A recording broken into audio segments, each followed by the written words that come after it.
BetMGM is the king of online casinos. Enjoy Las Vegas excitement at your fingertips. Play popular live games like blackjack, baccarat, and roulette. Leap into a world filled with slots, live dealers, popular table games, and much more. Download the app today and see for yourself why BetMGM is the king of casinos. Please play responsibly. A dream is a wish your heart made. Step aboard a Disney cruise and discover where memories meet adventure, where escape meets imagination, where magic meets the sea. Disney Cruise Line. All Hit Radio.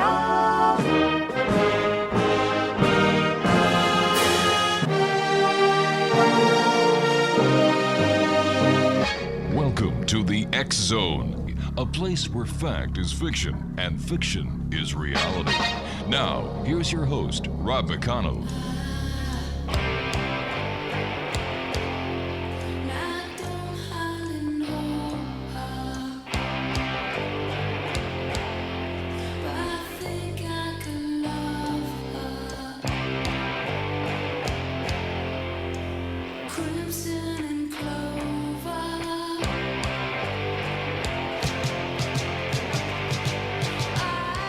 And welcome back to hour 2 of tonight's show here in the X Zone, and we're coming to you from our broadcast center and studios in St. Catharines, Ontario, Canada, on Classic 1220 and streaming around the world on classic1220.ca. My guest this hour, X Zone Nation, is Sika Groves, and we're going to be talking about battlefield archaeology, Victorian era's New Age and occult, the paranormal, ghost spirits, and things that go bump in the night, as well as psychic abilities. Joining me now is Sika Groves. And Sika, welcome to the X Zone. Oh, thank you for having me. I'm excited to be here. There's lots of things to talk about. Oh my goodness, there certainly are. First of all, tell us a little bit about yourself and how you got involved in the paranormal. Well, I'm one of those people that was just born that way. I really have no explanation as to, how I got into it. It's just always been a part of my life. It's not something that I just woke up one day and went, oh, wow. I started, even when I was a little child, very small, I used to think, I used to see things, I used to hear things. I would, go to my mom's bedroom and she would say, go back to bed, you're having a dream or a nightmare. And those kinds of experiences, which a lot of children do have. And I think as adults or non-believers, we tend to just, send kids back to their beds thinking that they're, imagining these things or having bad dreams. But it just started that way. It wasn't that it was necessarily bad dreams. It was just things that were, appearing to me that I couldn't make sense of at the time.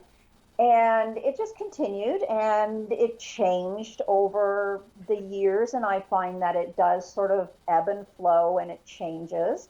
And the way that I perceive things and the way that I receive things have changed over the years. And I mean, I'm, much, much older now. And I have a much better handle on how I receive and perceive. So I can sort of weed out the chaff from the, from the garbage. And I can have a much better handle on understanding what I do. But for me, it's just always been in my life. I've had people ask me, what's it like to not have the ability? And my answer is I don't know, because I've only ever had it. So I can't answer those kinds of questions. What do you think your strongest ability is? Oh, goodness. See, that's the thing. I don't really separate anything out. Yeah. So for me, it's just everything. I see things, but when I say I see things, it's never like a physical apparition. So when people say, oh, I've seen a ghost, I can honestly say that I have not seen an apparition in that way. They come to me in a peripheral viewpoint or in my mind's eye, and I can describe them very vividly, but it isn't as if it's just manifesting right in front of me. So what is your attitude towards the paranormal and scientifically unexplained phenomenon? Well, here's the catch-22 with that one. Okay. I'm actually a scientist. I have a Bachelor of Science, and I have a degree in archaeology. So it's an interesting conundrum to be a person of science and yet have this, this ability, if you like, that is not really understood or accepted by traditional science, yet it definitely fits into the realm of certain aspects of energy and quantum physics and all of those kinds of things. So I use it to my advantage. I have to say the abilities that I do have, I have been able to use in the workplace. I don't necessarily blurt things out to my colleagues because some people aren't quite as understanding. But I do use what I receive on a archaeological site. It's sort of, I don't want to say secondhand information for me, but I do use it because I trust what I'm receiving. Now, it does. I was just going to say it does become part of what I do. Now, when you're out doing archaeology and you go to, let's say, a battlefield archaeological dig, right? Do you find that the spirits or the ghosts or those who have departed physically know that you're able to communicate and they kind of, gather towards you? I've had a couple of very interesting instances happen to me. And again, this is a whole kind of expanded viewpoint. For me, I really believe that spirits or energy interact on that level, that field of energy. So as we are all, made up of energy, everything in this world, in this universe has an energetic signature or pattern. I believe that those spirits or those, energy signatures that have passed on, if they're vibrating at the same level as I am, I think we're able to interact on that frequency. So much like a radio, the frequency of the radio. Right. It's almost that same idea. There's a lot of times where I like to work with other mediums, and when I do any kind of paranormal investigations. But in the sense of with my work, I do believe that there are certain spirits or entities that can communicate with me, and then there's ones that I may never pick up on. I really believe that as somebody who has this ability, and I'm going to go out there and say this, is that we have the ability to interact with only a very small portion of spirits that are, residing around us. And that is because we vibrate at a level that interacts with only certain spirits. So if somebody tells me that they can pick up on everything, I don't believe them. It's a flag for me as somebody who's been doing this for most of my life, all of my life, but most of my cognitive life, that I don't do that. But yes, in terms of experiences, I have had them. I have had spirits actually come and speak to me and give me information that I otherwise would never have known, or we would not have known. And then we are able to, or I am able to, do a little more digging and find out truth. And I had one experience, which was not actually on an archaeological dig, but I was on a site down in New Orleans, Chalmette Battlefield, which is the War of 1812, the Battle of New Orleans. And it just happened to be a quiet day, and I was there with my husband, and we were there with a friend, and we had walked through the cemetery that sits next door. It is a military cemetery that has people interred from the War of 1812 right up until the Second World War, and even, I believe, Korean War, and possibly some Vietnam in there as well. But it's a national cemetery. And we were just walking through that, and we happened to walk through down the end onto Chalmette Battlefield. And my husband and our friends sat down on the bench under this beautiful big live oak. And I proceeded to walk out to the platform, which is on the field.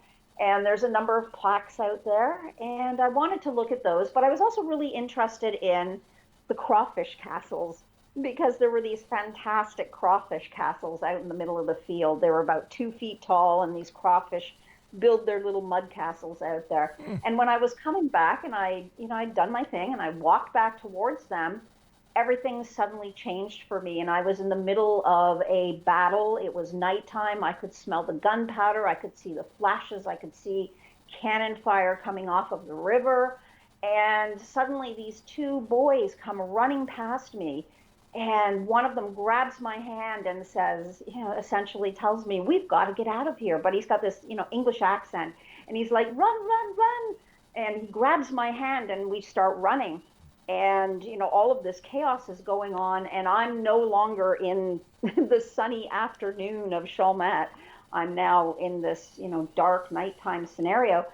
And apparently my husband and our friend had to chase me as I had run all the way back into the cemetery. Oh, my goodness. And I was crying, and it was very, very dramatic and very emotional and so I don't know how to explain what happened with that. It was almost like I had stepped into a sort of time loop of some sort, or it was just that those spirits and that energy was so strong in that moment that, it was able to take me on this adventure.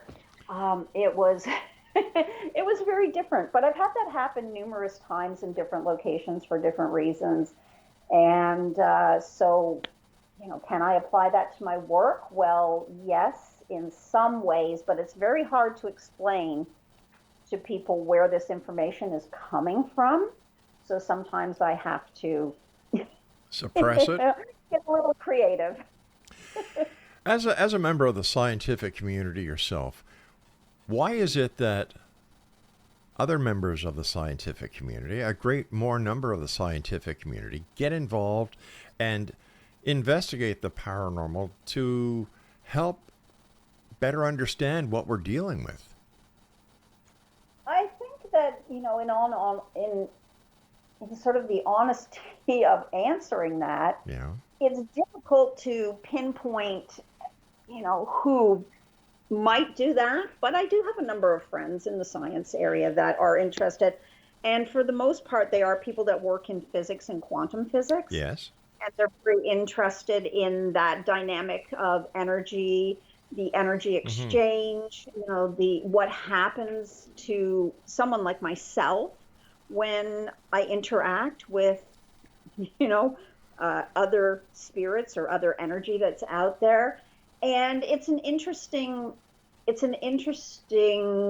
sort of game in a way, because it's again one of those things where while we can gauge energy interactions, we understand, as I said prior, there's energetic signatures or patterns.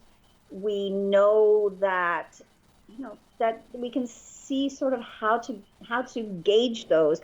But I'm not. Sika, I hate to do this, but I've got to take a break. These are hard breaks, and I wish I could prolong them. But if I do that, my producer, who's already bald, it's either he'd sprout hair or lose more skin. I'm not sure about that yet. But please stand by. And Exonation, our guest this hour is Sika Groves. Her website is halfpennydreadfuls.com. This is the X Zone. I am Rob McConnell, and you're listening to the X Zone right here on your hometown radio, Classic 1220. We'll be back. Don't go away.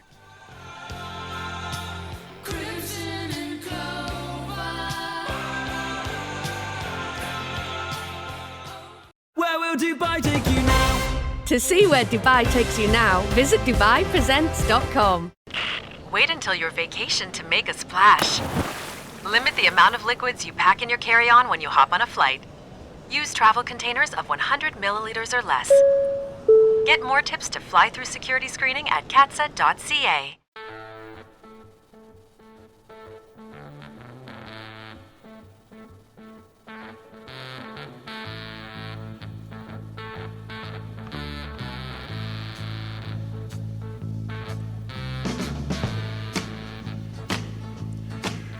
And welcome back, everyone. This is the X Zone. I'm Rob McConnell. Our guest tonight is Sika Groves, and her website is halfpennydreadfuls.com. Okay, before I had to interrupt you because we had to go to that break, we were talking. I asked you the question: why don't more members of the scientific community just jump in and help solve these mysteries that have plagued us for so many years? Right. Yeah. Do you And think? again, it is a very particular field of, science. So even as a pseudoscience, it really is falls into the realm of energy and working with, energy signatures and patterns and those types of things. So people that would be interested in it would be people who work in the areas, as I mentioned before, of quantum physics or physics. And, and so again, even though we know that as a science, that is a legitimate, area, there are other people in science who still have issues with quantum physics and still have issues with the idea and concepts of, various layers of energy, perhaps, interacting with each other at the same time, yet on a different level, etc. So it becomes quite convoluted or complicated. So it's tough, right? Paranormal is looked at as a pseudoscience, and what does pseudoscience mean? I mean, para just means something out of the ordinary, right? And then normal is, well, normal. What is normal? It's a setting on the dryer in my world. Yeah. But it's tough. I mean, I think that we're starting to see perhaps more acceptance overall and understanding that, people like myself are not unique in this world. I really believe that everybody is born with this ability. It's not something that is special to any particular person. I think that what happens is somewhere along the way, we're told to repress it or shut it off, or, we're told that it's bad. It's not something that, should be a part of who we are. But as an archaeologist and as somebody who has spent a lot of my life dealing also in the realm of anthropology and ancient societies and people, that, we just know as human beings that we have always been connected to each other, to, the nature around us, to the world around us, to what's happening. And this is just a part of how we're wired. It's just some people have turned it off. Speaking about other sciences, how does, or let me rephrase the question. When it comes to those who practice studying the human mind, and let's go to psychologists, they don't seem to, the majority I should say, they do not seem to give any credibility to people who come to them with stories of paranormal events. And yet you would think that because these are, psychologists, that they would give the benefit of the doubt to the person who claims to have had the event. And yet they don't. Well, and here's the thing I find is that people who study, like myself, archaeology and numerous other sciences and backgrounds that I have, you spend a lot of time with your head stuck in a book. And there's a theory, and there's a process, and there's an expectation, and you're taught all of these things, but you're not really taught how to think outside of those things, outside of the box, so to speak. And so when somebody like myself, let's just say, was to go see a psychologist and sit down and tell them some of the things that have happened to me, some of the things that I've experienced, and what I like about some of my experiences is that I have names given to me, first names, last names. I can tell you what someone looks like. I have no previous knowledge of these people ever in my life, and yet I can give you this information, and you could take that information and you could go online and you could find that person in a census, and I know that a lot of psychologists and people who work in that field might say, well, you must have Googled it at some point, or it must have been in your subconscious and it's deep in the back of your mind and you're just opening that little file and, you know, going through it and having this, you know, this cognitive or, you know, moment where you believe that you are, you know, experiencing this. And that's okay, because that's how they've been trained, right? It is a training, it is a process.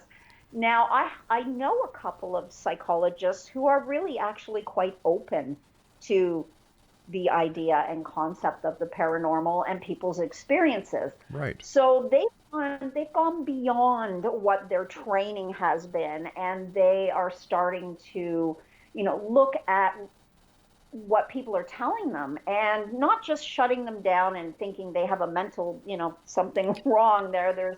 There's perhaps some, you know, form of a mental illness, or perhaps there's, you know, some kind of psychosis. The brain is incredible, and we really know very little about it. And parapsychology is something that, you know, again, is coming forward. It's not particularly old.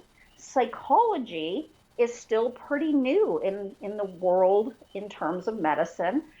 And, you know, again, it's not even recognized sometimes as a real medicine, right? So we have all these dynamics that come into play when we get into the world of science and how we start to break it down. I think really what it is training has a lot to do with it. If you've been trained in a very particular way, perhaps you're not going to be as open to somebody telling you that they had an encounter with a spirit, or that perhaps they saw a UFO, or, you know, anything like that, right? We tend to believe that, you know, our training is going to guide us, but sometimes it's just too rigid. And I think that this is where anybody who deals with a person's thoughts and feelings and emotions probably has to become a little bit more broad in their view and acceptance. But that's not for me to say here nor there. I'm not in that field, but I do understand, you know, where training comes into things and where knowledge and understanding and parameters are placed. Have you found that within, let's say, the last 10 years that there are more and more reports of paranormal activity than prior to, let's say, all the TV shows that are out there about ghost hunting, haunted hospitals, and so on and so forth? Yes and no. I think there's a lot of people who want to jump on the bandwagon. But, you know, again, I can't say that those people are not believing that they're experiencing these things either, right? Because that's the problem. We, as whatever we want to call ourselves, mediums, you know, psychics, whatever it might be, we can't really condemn another person, right? Exactly. You can't say, no, that's not how I perceive it, so that can't be right. And I've never believed in that. But in terms of, I think, people coming forward, I think more people feel comfortable about coming forward now because it has become pretty mainstream. Yeah. And this is how things work in our society. Yeah, I understand that, but just going back to the psychologist or even a psychiatrist in an emergency situation in a hospital, if they don't believe you or acknowledge that something has happened, that you are not acting the norm, you have never had this issue before, and you come and tell them that, you know, you had an experience with a ghost or whatever, and if they don't believe you, doesn't that just suppress that person from ever talking about it again? Which, in my opinion, is the wrong thing to do. Yes, and again, as I mentioned very early on there when we were chatting, this is what we do to children. Yeah. We tell children these very same things, that, you know, this is not a truth. This is an imagination. This is an experience, but it's not a truth. And so, yes, it does damage to people, certainly. And depending on that person and their resilience and their state of mind and how they're affected, it can really shut them down. And then they're trapped within their own mind, and that's not good.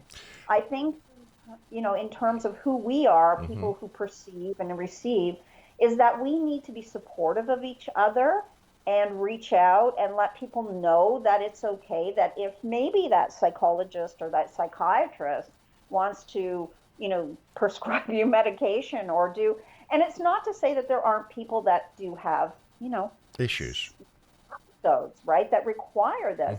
But for the most part, I think that the majority of people who experience a spirit, a ghost, an interaction are just everyday people that, we could be brother, sister, mother, father, cousin, best friend. We just need to let them know that they're not alone out there. And if they do need to chat, there's plenty of us out there that are willing to listen to them. Years ago, I had a psychiatrist on, and he said there was no place in science for the paranormal. And he just went on for about 15 minutes, and back then the segments were 20 minutes instead of 13. And I let him go, and I let him go, and I let him go, and so finally I said, well, do you go to church? Yes. Do you believe what you read in the Bible? Yes. Isn't the Bible filled with paranormal events? Yes. So you believe something that is written in the Bible by people thousands of years ago, and yet if somebody comes to you seeking your help as a doctor who claims to have a paranormal experience, you don't believe them. Well, and to me, that's a conflict of interest anyways. Because if you're a person of science, then religion, it's one of those tricky things, right? Because if we go back to I'm going to have to do it again to you, Sika, because we'll come back. X-Zone Nation, our guest this hour is Sika Groves. Her website is halfpennydreadfuls.com. And I'll be back on the other side of this short break as we continue here in the X-Zone from the studios and offices of You Got It, Classic 1220. And we're streamed around the world on classic1220.ca. Don't go away.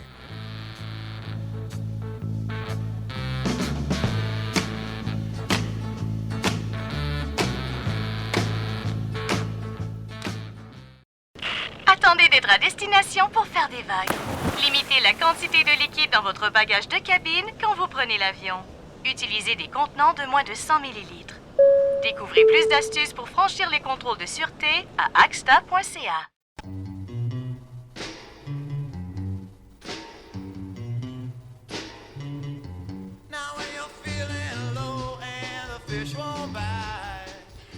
Well, maybe you should try changing your bait if the fish aren't biting on what you're using. That's just my opinion. I'm not a fisherman. I'm the guy who's here Monday through Friday from 10 p.m. Eastern until midnight on your hometown radio, Classic 1220, and streamed around the world on classic1220.ca. Our guest this hour is Sika Groves. Her website is halfpennydreadfuls.com. Yeah, I agree with the guest I had who was a psychiatrist and mixed, religion with his profession and, wouldn't acknowledge a patient who came to him with a problem in the paranormal. That is certainly a conflict of interest. But is that the way that it used to be, or is that the way it still is? Because a lot of people who have these experiences, the majorities are not scientists. They're everyday people who work 40, 60 hours a week to make ends meet. Yeah, and as I was saying before break, when we go back into history and we look at an era, let's say the Renaissance period, or somewhere in that time period, where you've got people like Leonardo da Vinci, and you've got these these great thinkers, these artists, these people who were creating. And we also have at that time, of course, a very heavy church presence.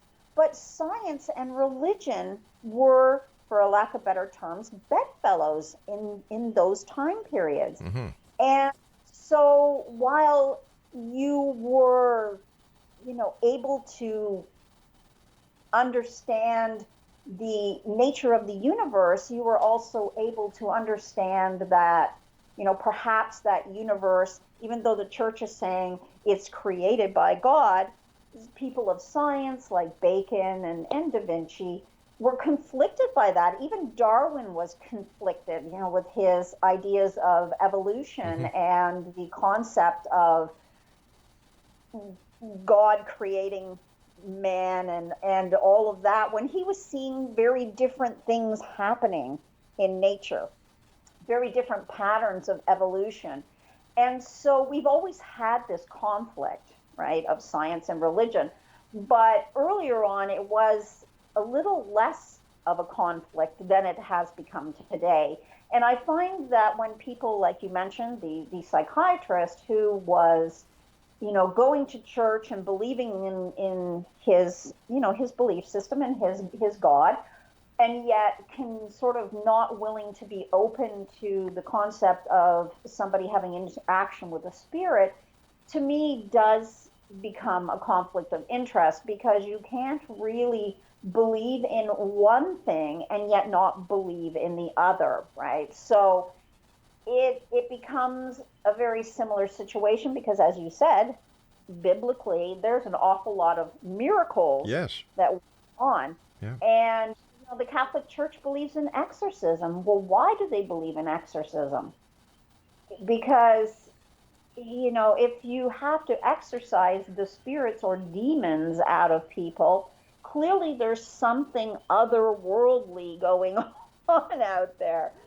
So it does become a conundrum. I generally try to stay away from the argument, not because I'm not fully ready to argue it. I am not a follower of any faith, and I am a person of science. And yet somebody might say that I have a conflicting viewpoint if I believe in science, yet I believe in the paranormal. I think, to me, that shows you're a very open-minded person who is willing to accept, the facts on either side. And isn't that what we're supposed to do as a human race? Yes, and the other thing that's interesting, too, is that we have to be so egotistical to believe that we know everything that's out there in the universe. We know nothing.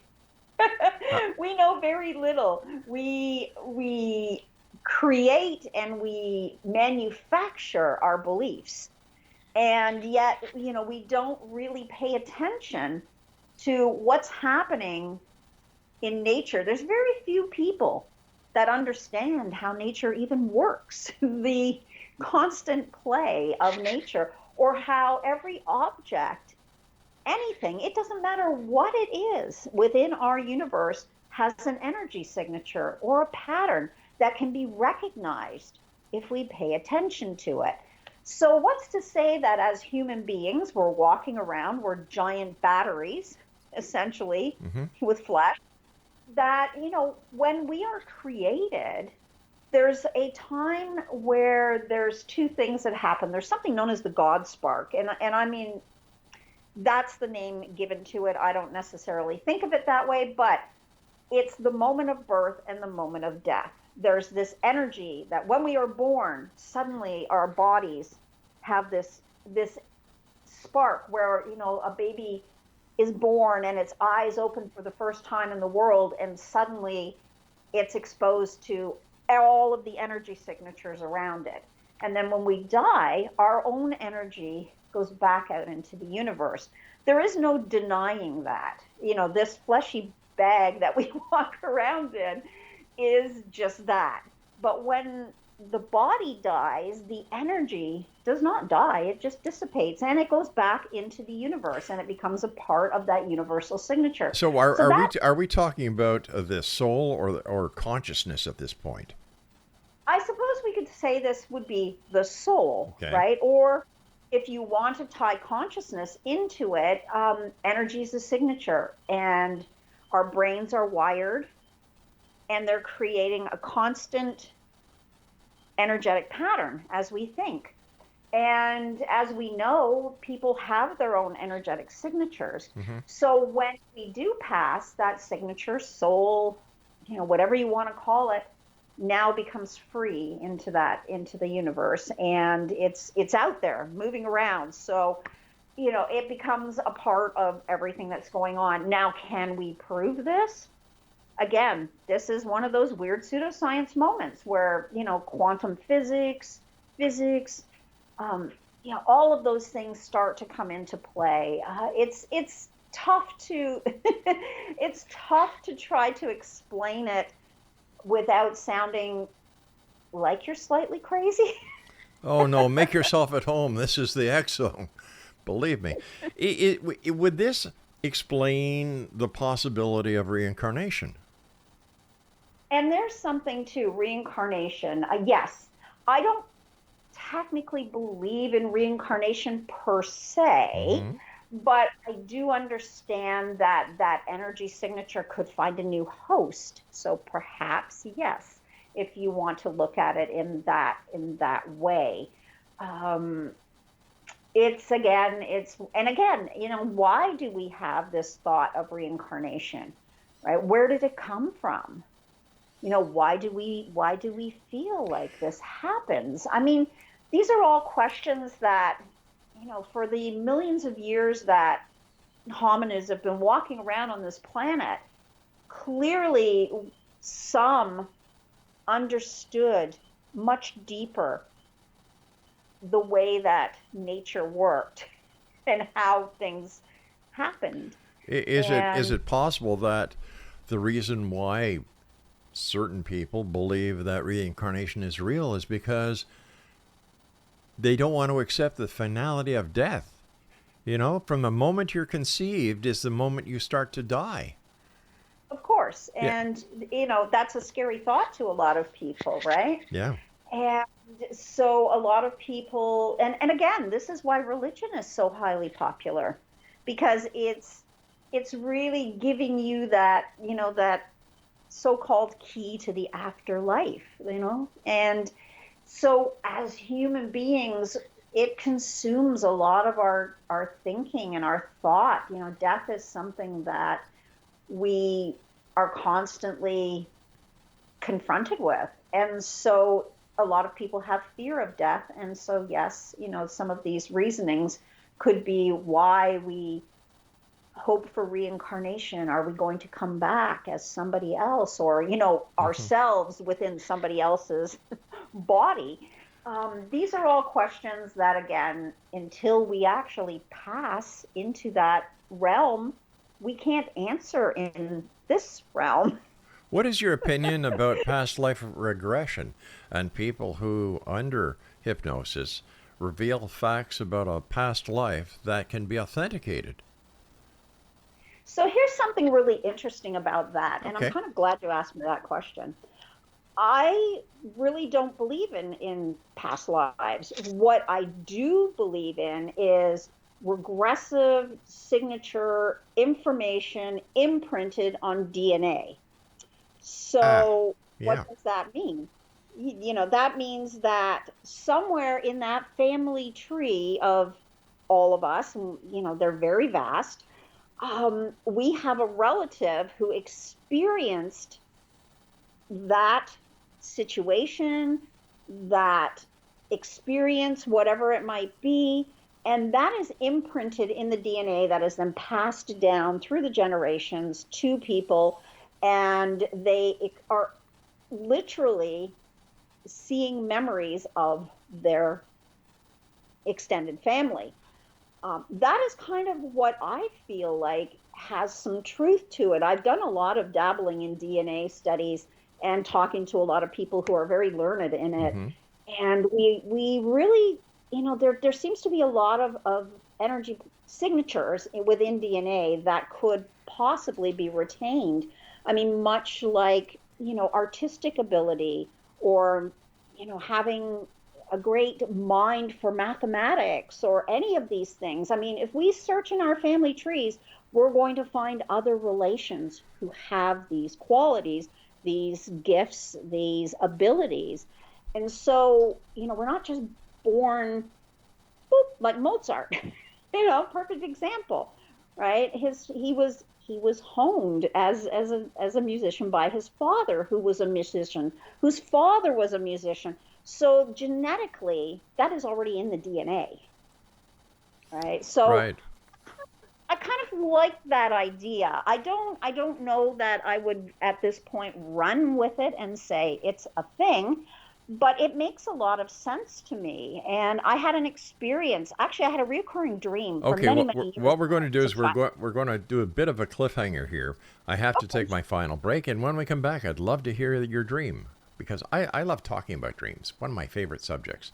Exonation, our guest this hour is Sika Groves, and her website is halfpennydreadfuls.com. I'll be back on the other side of this very short break as we wrap up this hour and tonight's show here in the X Zone from our broadcast center and studios in St. Catharines, Ontario, Canada, on Classic 1220 and streaming around the world on classic1220.ca. I'm Rob McConnell. Don't go away. Now when you're feeling low and the fish won't bite,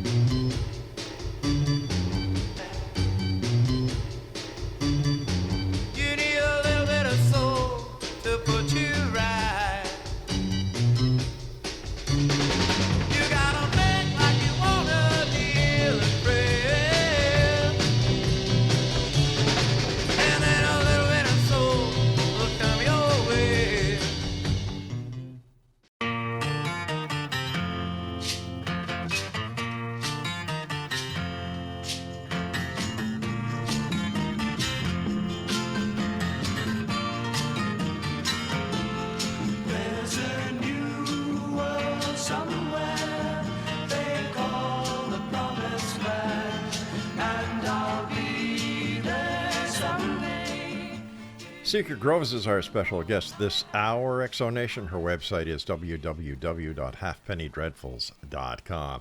Sika, first of all, thank you so much for joining us. Great talking to you. But let's get back to that dream you were going to tell us about. Right. So dreams, another interesting realm of mystery. This that I had, we're kind of talking about this past life regression, or in my case, the idea where I like the concept or the new emerging, science around encoding these things being encoded in our DNA. So this dream that I had, it started when I was about 10 years old, and just, to get it in a little tight box here, so because we're time constrained.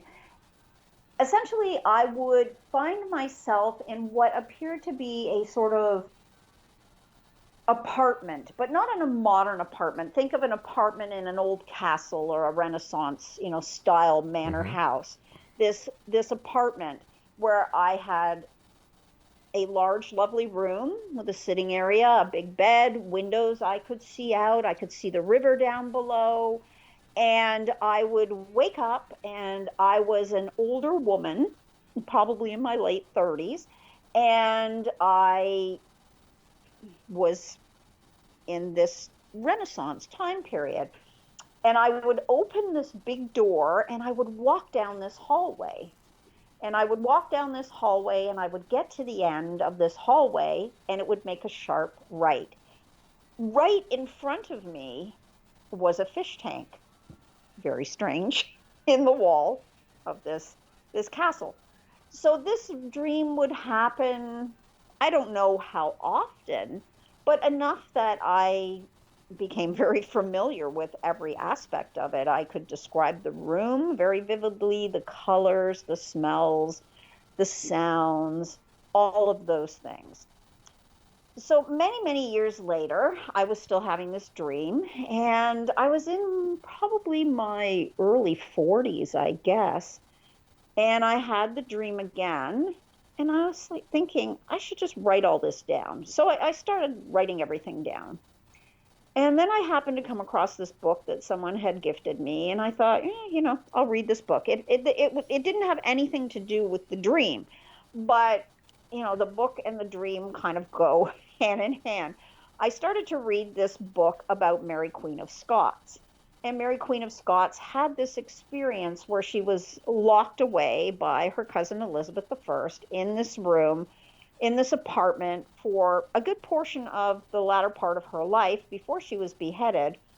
And part of the story and part of my dream was that when I saw this fish tank, I was suddenly down on the river in a boat, but now I was dressed like a man and I was leaving in this boat. So I'm reading this biography of sorts of Mary Queen of Scots.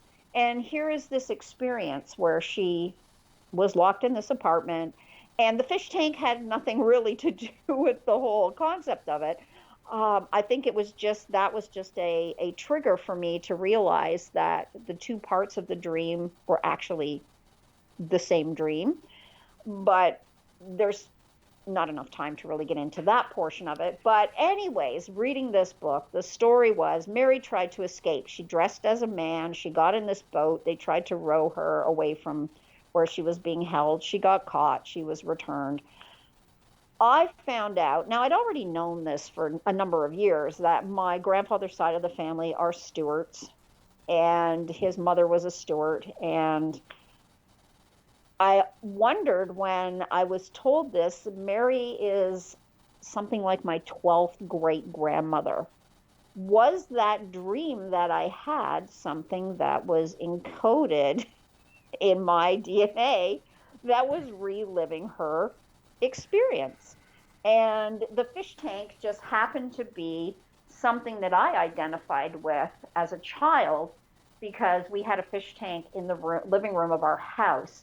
And that was the connection that kept me grounded to my own existence while being, in this dream world, experiencing something my ancestor had gone through. As a 10-year-old, I didn't.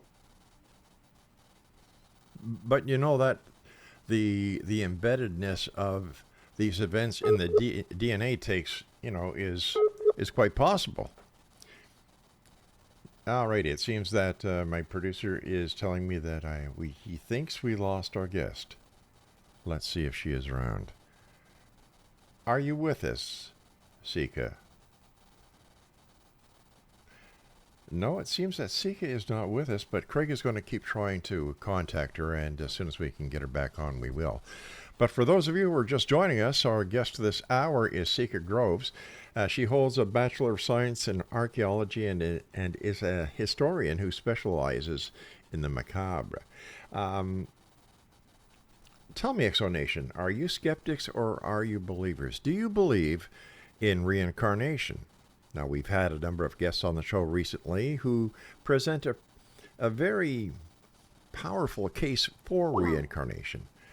And, we've just got to take a look at things and try to better understand what is in this world around us, what is real, and what we bring with us from the past in a DNA, like Sika was saying. What she was saying makes sense. In fact, we had a scientist on with us a couple of weeks ago, as you will remember, who was talking about the very same thing, that the DNA is like, like a computer chip, all right? From generation to generation to generation, experiences are added into the DNA that is passed on. It makes perfect sense. It really does. So this is one thing.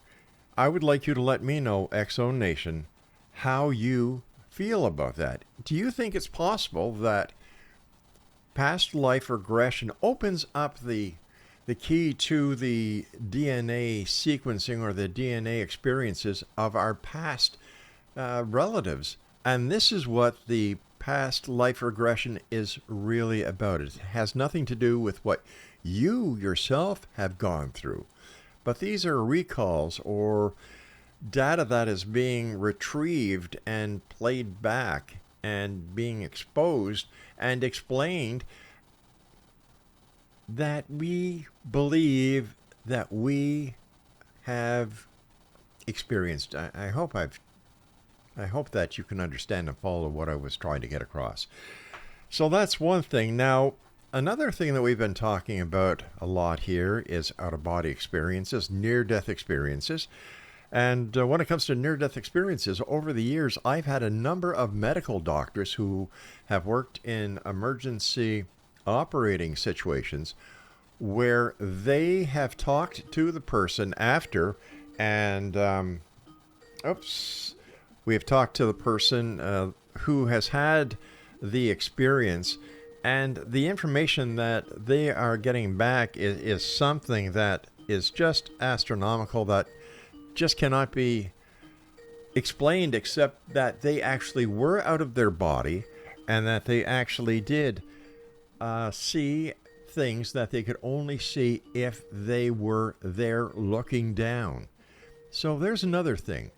Our near-death experience is real. I remember having Dr. Janice Amatuzio on, who herself was a doctor, who had a near-death experience. So when you have a doctor who is coming out publicly, she wrote a wonderful book about it, saying, listen, I know that near-death experiences are real because, you know what? I had one. I remember what it was like. I can recall everything about it, and I did. Everything that she talked about was confirmed by the operation room staff, by the surgeon. So how can we just kind of close our eyes and say, well, no, that's not real, or close our minds and say, no, that's not real? We really can't. We have to give more investigations into the possibility that what we may not experience can and is being experienced by other people. The same thing goes for ghosts. I may not see a ghost. I've never seen a ghost. I've wanted to see a ghost. And yet there are so many people, many of them are listeners here on the X-Zone, who have had these experiences, who have had experiences where they've been touched by a ghost, where they've communicated with these spirits. You've got the paranormal investigators who get EVPs. They ask a question, give a pause on the recording device, then ask another question. Now, the reply from the other side or the spirit is not audible at the time of the recording. But when they go back and they replay the recording, they have what they claim are the answers from the other side. People who have had near-death experiences and who have gone to the other side claim that they have been met by people in their own family who have passed before them, pets that have passed before them. They have the tunnel of life review. They are met sometimes by religious figures such as Jesus and other religious philosophical famous people that are read about and are talked about. And the people who have the near-death experience are told, no, it's not your time yet. You have to go back. There's unfinished business. Once again, is it possible? Sure, it's possible. Everything is possible. And I believe that the answer to a lot of these questions is with the ability and the power of belief. Because the power of belief is the strongest power in the universe, in my opinion. If you believe that you can move a mountain, you'll find a way to do it. If you believe that you will be successful in school and go to college, university, and get degrees up the yin-yang, you will, because you believe it. If you believe you are going to be rich, you will believe it, and it will happen. The power lies within you. Each and every one of you listening tonight to the X-Zone on Classic 1220 has the ability to make your dreams come true. And don't forget this, X-Zone Nation. The difference between a dream and a reality is just making it happen. You have the power. You have the ability. It's up to you to make your dreams come true, or to follow any of your wishes. You have that power. I've seen it happen, and I'm sure each and every one of you have the ability to make wonderful things happen to you. I'll be back tomorrow night at 10 o'clock as once again we cross the airwaves here in the X Zone from our broadcast center and studios in St. Catharines, Ontario, Canada on Classic 1220. So until tomorrow night, good night, everyone.